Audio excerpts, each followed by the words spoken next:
I was rushed to the hospital unconscious. The doctors called my daughter, and she said, "I'm busy." Not, "I'm on my way." Not, "Please keep her alive." Just 2 words. 2 words that shattered 30 years of sacrifice in a single breath. Before we dive in, go ahead and smash that like button if you believe people should face the consequences of their actions. And subscribe if you're ready for more real stories of transformation, justice, and the strength it takes to say enough. Your support helps us bring these powerful voices into the light. Now, let me tell you what really happened when I stopped being the woman everyone thought would never walk away. My name is Laura Bennett, and I'm 59 years old. I used to think I knew what betrayal felt like. Turns out, I had no idea. It happened on a warm March evening in Palm Beach. I was standing in my kitchen, preparing dinner like I had 1,000 nights before. The windows were open. The breeze carried in the scent of ocean salt and blooming hibiscus. Music played low, an old Otis Redding tune. My hands were steady. My heart wasn't. The dizziness came fast. No warning. Just a deep, sudden silence in my chest. Like my heart skipped a beat, then forgot to catch up. The knife fell from my hand. My knees gave out. The granite countertop I had worked overtime shifts to afford came up to meet me, and then nothing. When I opened my eyes, I was under fluorescent lights. Tubes. Wires. The scent of antiseptic wrapped around me like a cold sheet. I tried to move. I couldn't. I tried to speak. My mouth felt like sandpaper. A nurse leaned over me, her eyes gentle but weary. "Mrs. Bennett? Can you hear me?" I blinked once. "You've had a cardiac episode. A severe one. We nearly lost you, twice. Nearly lost me, twice." She flipped through her chart. "We'll need to contact your emergency contact. That's your daughter, Megan, correct?" I nodded. Or I think I did. She left the room. A few seconds later, I heard her voice in the hallway, polite, professional. "Hi, Ms. Bennett. I'm calling from Palm Beach General. Your mother's been admitted. She suffered a serious cardiac event and, yes, ma'am, it's very serious. The doctors aren't sure if she'll make it through the night." Then came my daughter's voice. Flat. Unbothered. "Look, I'm busy. I have a dinner reservation at Blue Horizon. It's impossible to get in. Just call me in the morning if she's still alive." The nurse didn't say a word when she walked back in. But her face, kind, composed, told me everything. That was the moment something in me snapped. I lay there in that hospital bed, my chest still sore, the machines beeping steadily like a cruel metronome marking every second she wasn't coming. I stared up at the ceiling tiles, beige, cracked in one corner, the kind you find in every overworked hospital in America, and I thought, so this is what 30 years of sacrifice gets you. Not flowers. Not tears. Not even a phone call back. Just a daughter who couldn't be bothered to leave her table at an upscale seafood restaurant. And suddenly, the memories started to pour in, not gently, not romantically, but like waves crashing over a woman who finally stopped holding her breath. I remembered the night Megan's father walked out. Megan was only 2. He said he wasn't cut out for the family life and left me holding a diaper bag and a mortgage. I remember sitting on the floor of our tiny apartment, rocking her while she slept, telling myself it was okay. That I could do this. That love, real love, was enough to carry us both. And for years, it was. I worked every shift I could find, waiting tables, cleaning houses, managing front desks at hotels while she slept in the break room wrapped in my coat. I never missed a parent-teacher conference. I showed up to every ballet recital, every spelling bee, every scraped knee and heartbreak. I was everything. I gave everything. And in return, I asked for nothing. Not thanks. Not praise. Just presence. I thought, foolishly, that love like that came back around eventually. That someday she'd look at me and remember the nights I went hungry so she could eat. The winters I went without a coat so she could have one that fit. The birthday parties I stayed up all night baking for because I couldn't afford a bakery. But no. What I got, on the night I almost died, was I'm busy. The nurse came back in. She looked at me like she wanted to say something, but didn't know how. I'm sorry, she said softly. Your daughter said she can't make it tonight. She has prior commitments. Prior commitments. Those words rattled around in my chest like broken glass. That night, as the monitors blinked in the dark and the hallway lights dimmed, something inside me shifted. Something old, and loyal, and mother-shaped, broke wide open. And what replaced it was something else entirely. I didn't cry. I didn't beg. I didn't rage. I began to plan. The hospital was quieter after midnight. The sound softened, no more overhead pages, fewer footsteps, just the occasional creak of a cart rolling down the corridor and the steady beeping of machines like a mechanical heartbeat that didn't quite belong to me. I wasn't afraid of dying. Not anymore. What haunted me wasn't death, it was the silence. Not outside, inside. The silence where gratitude should have lived. The silence where love should have echoed back. I lay there, hooked up to wires, listening to my own body trying to keep me alive, and all I could think was, if I died right now, would anyone actually show up? I looked around the room. No flowers. No cards. No daughter curled up in an uncomfortable chair beside me. Just a tray of untouched hospital food and the ticking wall clock. Across the hall, an older man groaned in his sleep. 2 rooms down, someone coughed, wet, harsh. But here? Silence. Except my thoughts. And they were getting louder. I thought about the last time Megan visited me, 8 months ago. She brought her laundry and asked for help with rent. I had just gotten over bronchitis, still had the prescription bottle on the counter. She didn't ask how I was feeling. She asked if I could co-sign for her credit card. And I said yes. Because I always said yes. Because that's what mothers do, right? They say yes, even when they're drowning. The nurse came back around 1 a.m. to check my vitals. She didn't speak at first, just adjusted a line and scribbled something on her chart. But as she turned to leave, she paused. I've been doing this a long time, she said quietly. 20 years, give or take. I didn't respond. She looked at me, her voice softer now. Sometimes, the people we expect the most from are the ones who let us down the hardest.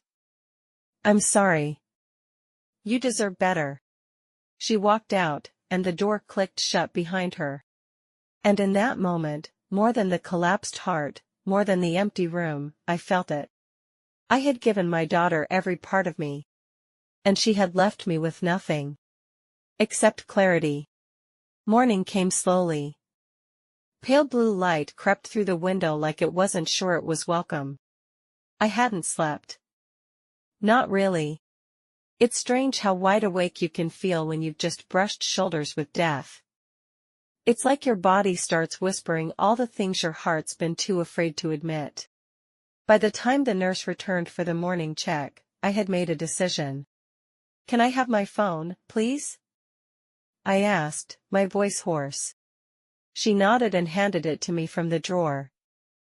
Let me know if you need anything. What I needed was truth. I scrolled through my recent calls. 1 missed call. 1 voicemail. From Megan.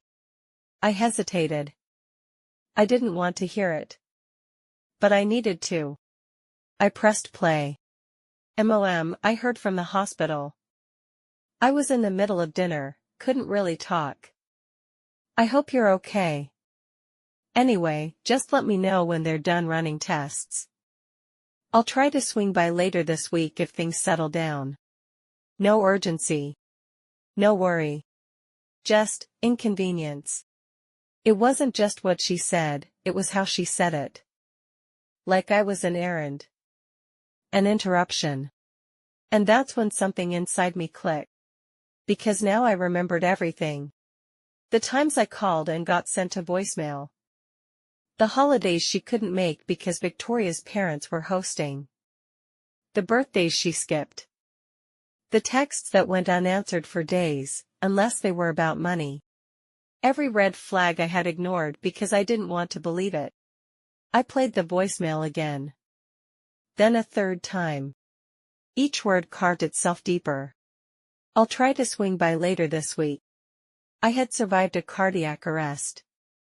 Twice. And my daughter's plan was to swing by.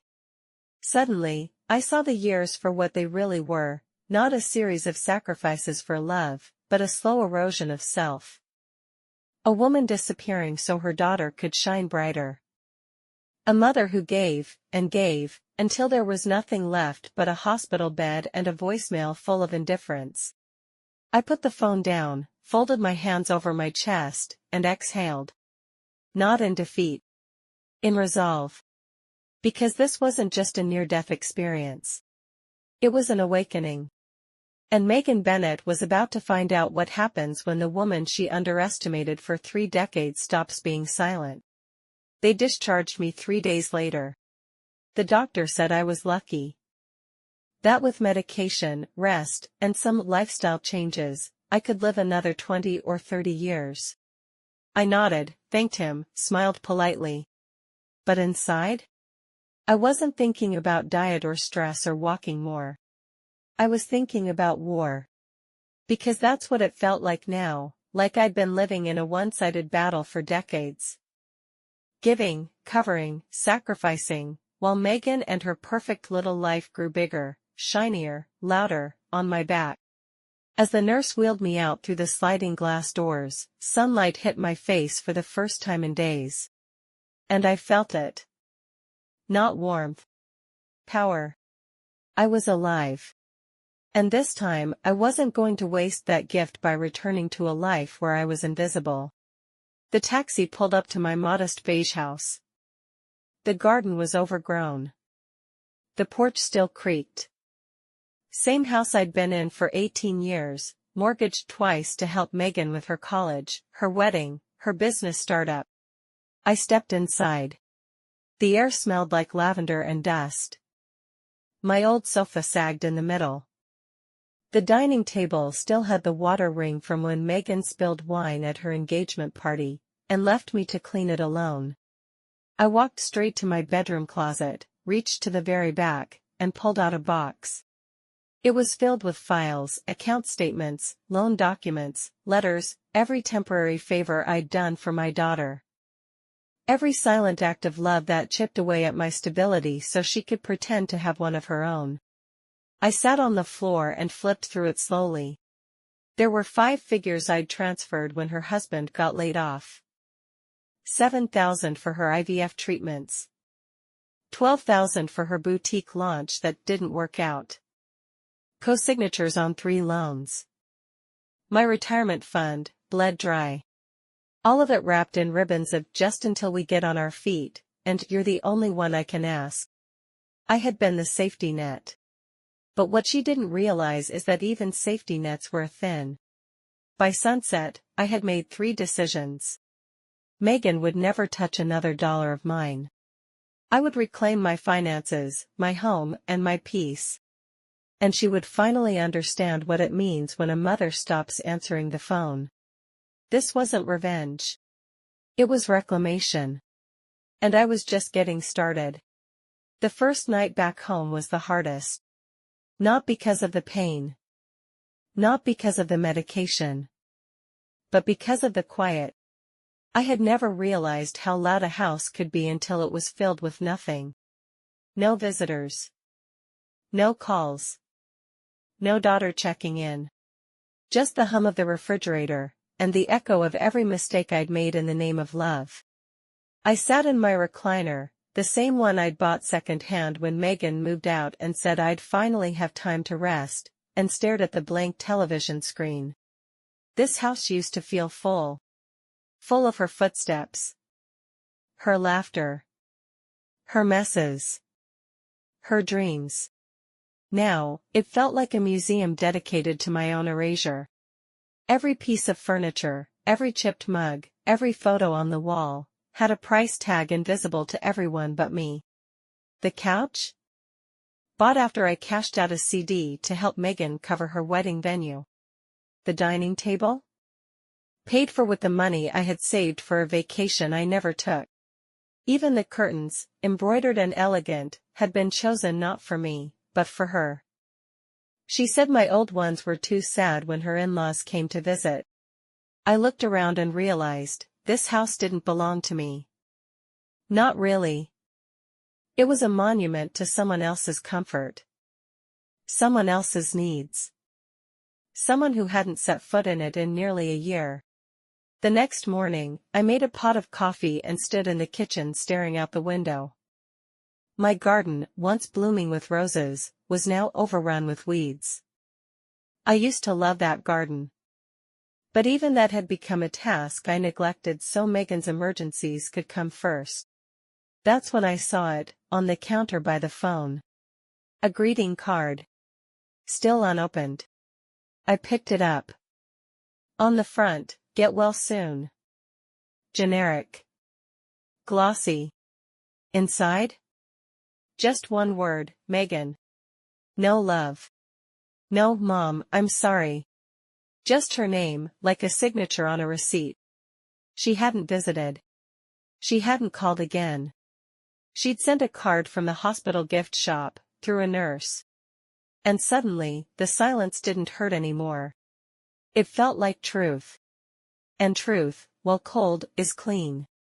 That morning, I opened a fresh notebook, flipped to the first page, and wrote 4 words in big, capital letters.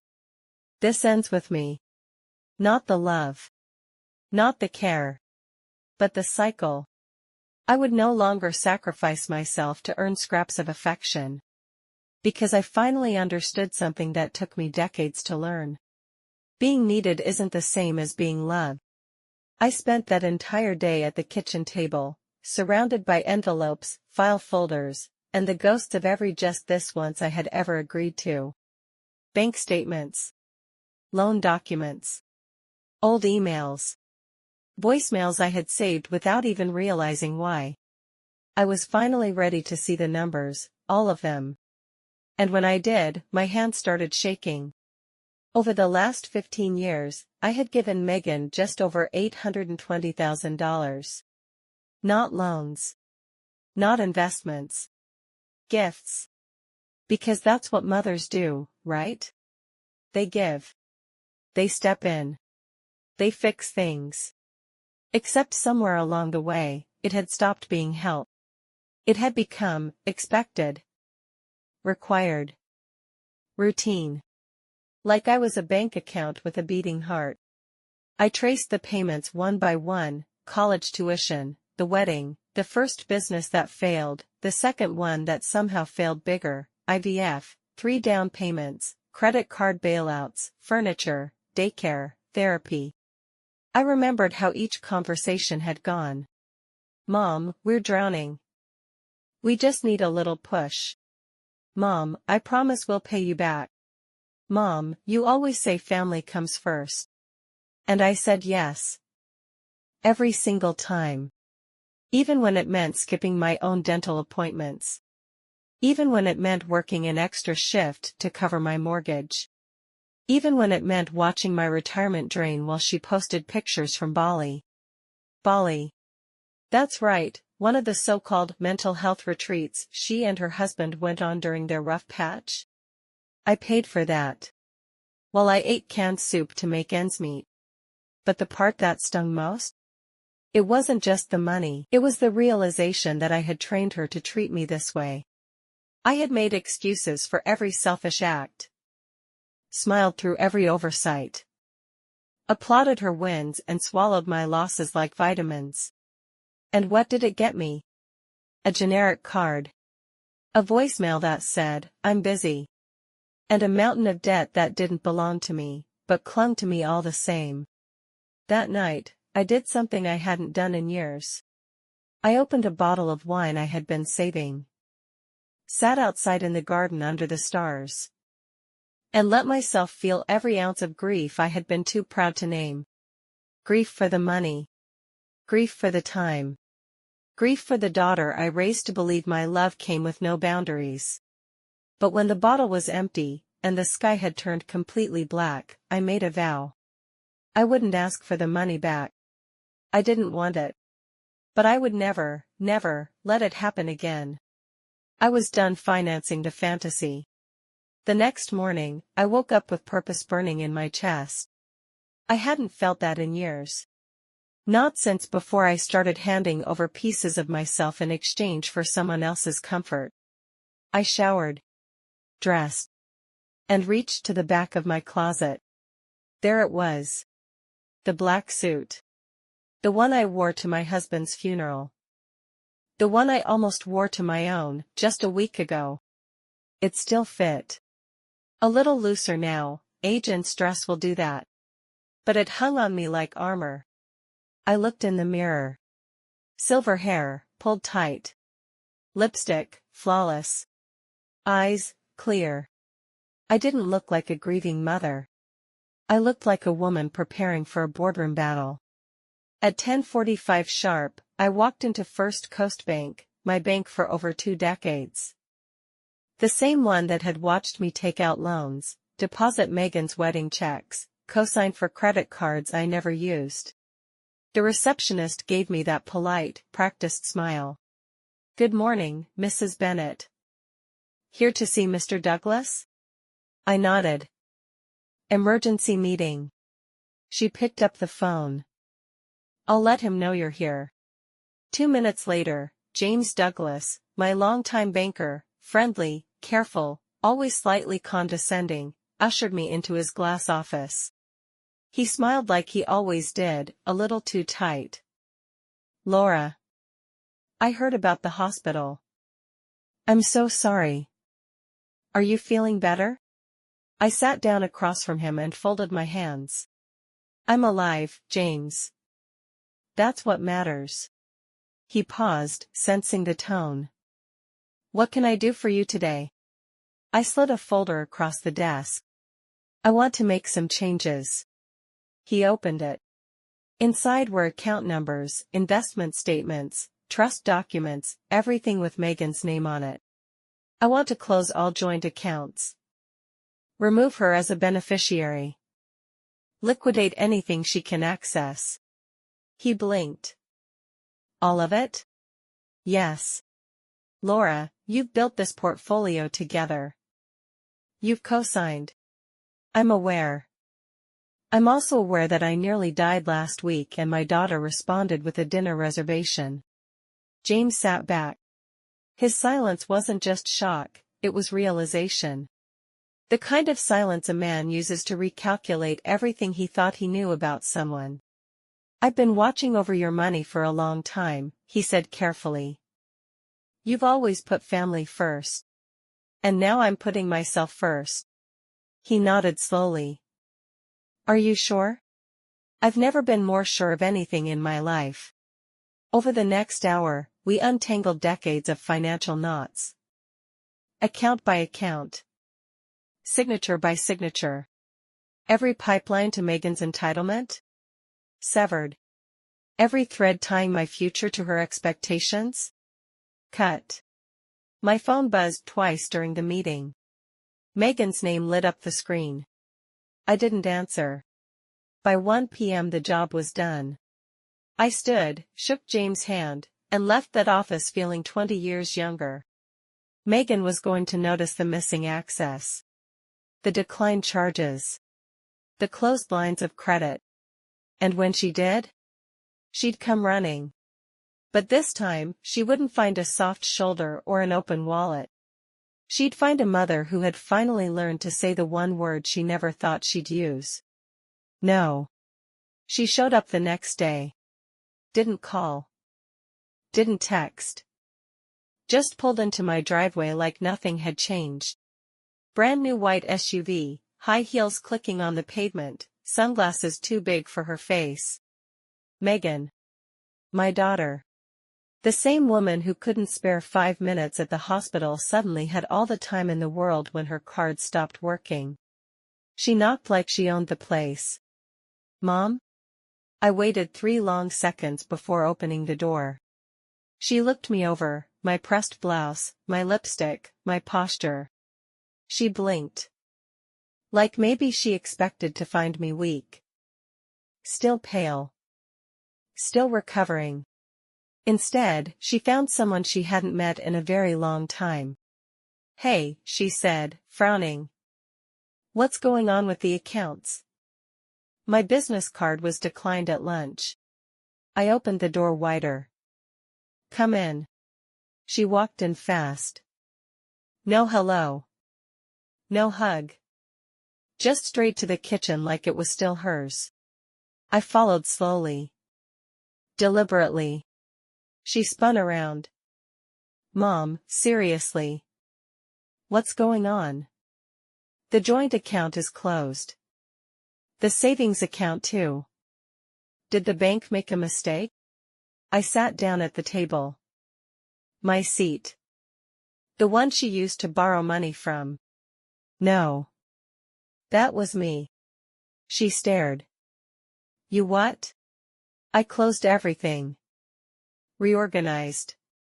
Took back control of my finances. Her mouth fell open, and for the first time in years, she had no words. I almost died, Megan. A week ago. Heart stopped twice. And you, my only child, told a nurse you were busy. She flinched, just slightly. I didn't know it was that serious. She told you I might not make it through the night. I was overwhelmed. The reservation was impossible to get in. I held up a hand. Don't you dare justify that choice to me. Silence. I took a breath. For 30 years, I gave you everything. When you needed money, I gave it. When you needed help, I showed up. When you made a mess, I cleaned it. I didn't ask questions. I didn't make demands. I just gave. I never asked you to. You didn't have to. You trained me. You trained me to be quiet. To hand over my time, my savings, my credit, without complaint. Her voice dropped. Mom, I love you. No, I said, my voice steady. You love what I do for you. That's not the same. She sat across from me. Her confidence faltered. This is about control, isn't it? You're trying to punish me. This is about survival. Mine. For once. She swallowed. I didn't know you were unhappy. Unhappy? I nearly laughed. But it wasn't funny. Not anymore. You didn't know because you never asked. Because you never looked past your own needs. And I allowed it. That's on me. But starting today, that ends. Megan leaned forward. Her voice was sharp now. You think you can just cut me off? After everything? I smiled. Exactly after everything. She stood, breath shallow, face flushed. This isn't over, she snapped. No, darling. It's just beginning. And this time, it's mine. After she stormed out, the house didn't feel quiet. It felt peaceful. Like every time I'd silenced my truth over the years had finally returned, not as noise, but as clarity. That night, I sat at the edge of my bed with a cup of tea and started pulling out old journals. Not the neat, curated kind. The ones with pages torn, entries scribbled at 2 a.m. between tears and exhaustion. Each one was a breadcrumb. Not just of what I'd done for Megan, but of how slowly, over time, I disappeared inside motherhood. I found the one I wrote the week she got married. I paid the caterer today, it said. She didn't say thank you. Just said she was too stressed to think about money. I smiled. But it stung. Why do I always pretend I'm not bleeding? Another entry, years later, when her boutique failed and I wired her $40,000 without hesitation. She cried when I sent it. Said I saved her life. But she hasn't called since. I feel like an ATM with a heartbeat. Page after page. I watched myself shrink. I watched myself say yes when I wanted to say no. Apologize when I was the one hurting. Justify her entitlement as a phase. And somewhere in the wreckage of those years, I found a truth that gutted me. I had taught her that my love had no price. That my worth was whatever she needed it to be that day. That I would sacrifice anything, my rest, my stability, even my dignity, just to keep being needed. That's not love. That's emotional debt. And I'd been paying it with interest. I went back further, deeper, into the memory vault. To moments I had buried because they didn't fit the story I told myself. The time she yelled at me in a restaurant because I wouldn't pay for her friend's meal.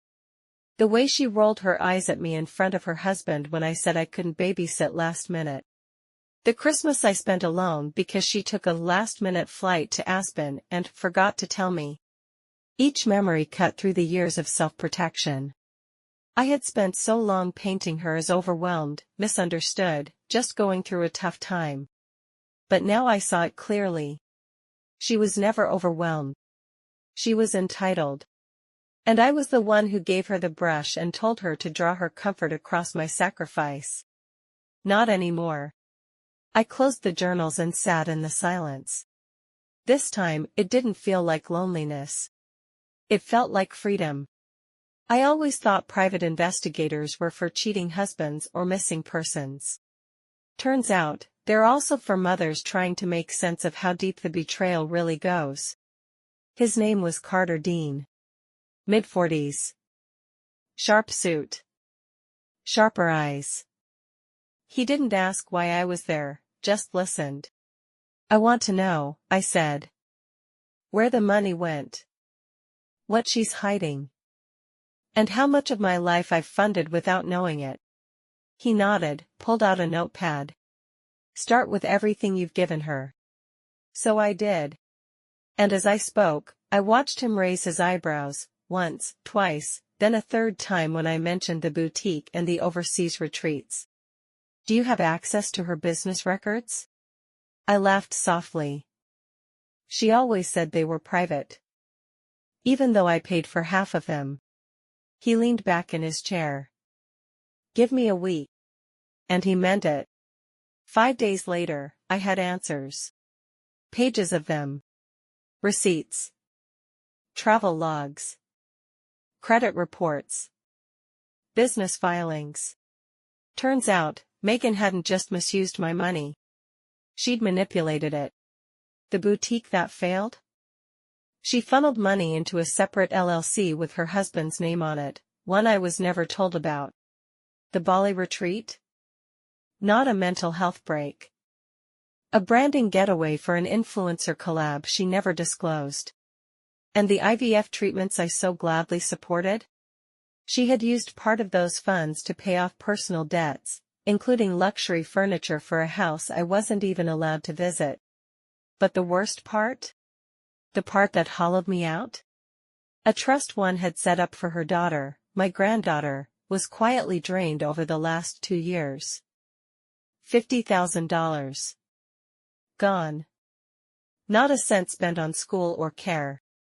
Luxury handbags. Spa weekends. Event catering. At one point, Carter looked at me and said gently, I've seen a lot of cases, Mrs. Bennett. But this isn't ignorance. It's design. And I knew he was right. Megan hadn't just taken from me. She had planned to. She had counted on my love being limitless. She had bet that I would never look too closely. And she had been right, until now. I walked out of Carter's office with a folder tucked under my arm and a new fire in my chest. This wasn't about money anymore. This was about dignity. About closure. And about making sure she never, ever did this to anyone else again. The next time she looked at me, it wouldn't be as her personal safety net. It would be as the woman who finally cut the rope. The fallout began exactly 36 hours after I moved the last of my assets. I knew at the moment I heard the knock, louder than usual, rush. Megan. No makeup. No sunglasses this time. Just her face, flushed and panicked. She didn't wait for me to invite her in. She pushed past me like the house still belonged to her. Why are my cards getting declined? She demanded. Why did the auto debits bounce? Mom, what's going on? I didn't raise my voice. I didn't cry. I walked into the kitchen, pulled the manila envelope from the drawer, and slid it across the counter. Inside, the PI report. The receipts. The documentation. Proof of what she did. Proof of where it all went. She stared at it but didn't touch it. What is this? Everything, I said. Everything I never wanted to believe. She opened the envelope. The color drained from her face as she flipped through page after page, LLC filings, bank statements, luxury purchases. A photo of her and her husband boarding a plane to Paris on a weekend she claimed she was too sick to visit me. Her voice was smaller now. You hired someone? No. I trusted someone. For the first time in a long time. Myself. Megan tried to gather her composure. You don't understand. It wasn't like that. We were desperate. The boutique needed momentum. The travel was for the brand. You stole from your daughter's college fund, I said. You lied. Again and again. And when I was in a hospital bed barely breathing, you were too busy sipping wine on a rooftop. Tears welled in her eyes. But I had seen them before, tears like tools. I didn't mean to hurt you, she whispered. No, I said. You meant for me to never find out. She reached for my hand. I stepped back. I won't press charges, I said calmly. But I'm done. She stared at me like I was speaking another language. I'm cutting all ties. Financially. Legally. Emotionally. You'll get no more from me. Not money. Not protection. Not explanations. Her lip trembled. So what, you're just abandoning me now? The irony nearly choked me. You abandoned me years ago, Megan. The day you started seeing my love as a bank account. Silence. Just the clock ticking above the stove. And then she broke. Fine, she spat. You want to be alone? Be alone. But don't come crawling back when you realize what you've done. I already do, I said. And I closed the door behind her. Not with rage. Not with revenge. With peace. Because the difference between anger and clarity is this. Anger wants to hurt. Clarity wants to heal. And I was finally healing. 3 weeks passed. No calls. No texts. Just silence. And for once, I didn't dread it. I welcomed it. Every morning I woke up to stillness, I felt stronger. Not in spite of Megan's absence, but because of it. Then one morning, a letter arrived. Not an email. Not a voicemail. A real letter, handwritten, folded neatly inside a white envelope with my name in careful cursive. No return address. Inside were just 3 sentences. I didn't know how deep I'd gone. I didn't think you'd ever let go. I hope one day, you'll forgive me. I sat with those words for a long time. Not because they moved me, but because they confirmed everything I already knew. She never thought I'd leave. She never believed the woman who always said yes, could one day say no and mean it. That afternoon, I visited my lawyer. I had drafted the papers weeks earlier, clean, legally binding, airtight. Full financial severance. No inheritance. No access to accounts, assets, or property. The trust for her daughter, my granddaughter, was preserved and moved to a protected structure Megan could no longer touch. My lawyer added a clause: Megan would only gain access to it if she attended weekly counseling and completed a financial literacy program. It wasn't revenge. It was accountability. Before I left the office, I signed one more document, a personal statement to be included with my will. It read: To my daughter Megan, I loved you more than you'll ever understand. But love without limits taught us both to live dishonestly. I gave so much of myself to protect you from the world, that I forgot to protect you from the worst thing of all, your own choices. This is not punishment. This is a boundary. My final one. And I pray it becomes the beginning of your truth. I sealed it. Filed it. Walked out. And as I stood in the sunlight outside the law office, something incredible happened. I didn't feel heavy. I didn't feel bitter. I felt free. Because the final blow wasn't her betrayal. It was my decision to stop betraying myself. I never imagined freedom would feel like this. Quiet. Soft. Unapologetically mine. Not dramatic. Not explosive. Just a quiet sense of rightness in my bones, like I'd finally come home to myself after decades of being a stranger in my own life. I started waking up early. Not because I had to, but because I wanted to. The house was still the same creaky floors, same humming refrigerator, but everything felt different. Lighter. Like the weight of years had been peeled off layer by layer. I planted new roses in the garden. Red ones. Bold. Messy. Alive. I said yes to dinner with neighbors I used to wave at from behind a closed door. I signed up for a painting class. Bought a second-hand easel. I laughed more. Not out of politeness. But real, chest-deep laughter, the kind that bubbles up when you're not guarding your heart anymore. One morning, I donated half of Megan's old furniture, the expensive pieces I'd paid for but never liked. In their place, I bought a small antique writing desk and placed it near the window where the light hit just right. And every afternoon, I wrote. Not just journal entries, letters. To myself. To the woman I used to be. To the mother I still was. To the woman I was becoming. Sometimes I cried. Sometimes I laughed. But always, I told the truth. For the first time in years, I was living without shame. Without guilt. Without the invisible leash of what if she needs me. I had already needed me. And I was finally answering. A few weeks later, my granddaughter's school sent me a thank you card, written in crayon. Thank you for the new books and for loving me. Love, Ellie. It broke me. And then, it stitched me back together. Because no matter what Megan did or didn't do, Ellie still had a chance. And that mattered. I wasn't just rebuilding a life. I was rewriting a legacy. Not one of endless sacrifice. But of honest, intentional love. Kind that doesn't disappear in hard times.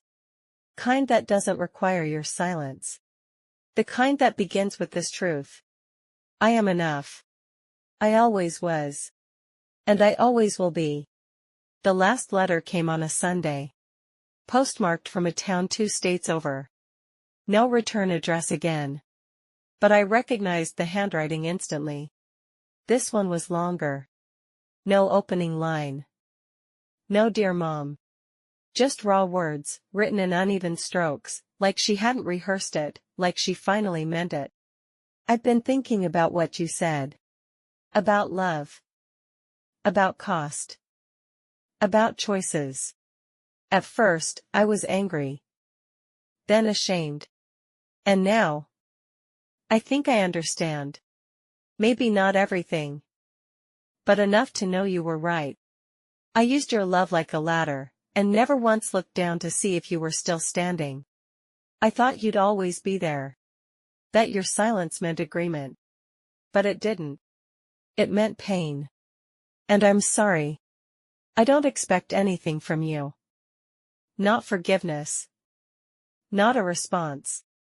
But I needed you to know that I'm finally looking in the mirror. And I'm starting to see you. Not as my mother. As a woman. And God, you were strong." I read it twice. Then a third time. And I didn't cry. Not because I wasn't moved. But because it wasn't sadness anymore. It was release. She still had a long way to go. But the door wasn't shut. Not anymore. I placed the letter in the same drawer where I kept Ellie's crayon thank you card. Tucked between the pages of my journal. Not forgotten. Just shelved. Because healing doesn't always come wrapped in grand apologies or perfect timing. Sometimes, it arrives in ink and regret. In silence finally broken. In words that echo a little softer than the ones that came before. I stood by the window that afternoon and looked out at my roses, red, full, unapologetic in their bloom. And I smiled. Because this story didn't end in betrayal. It didn't end in rage. It ended here. With truth. With boundaries. With a woman who finally chose herself, and lived.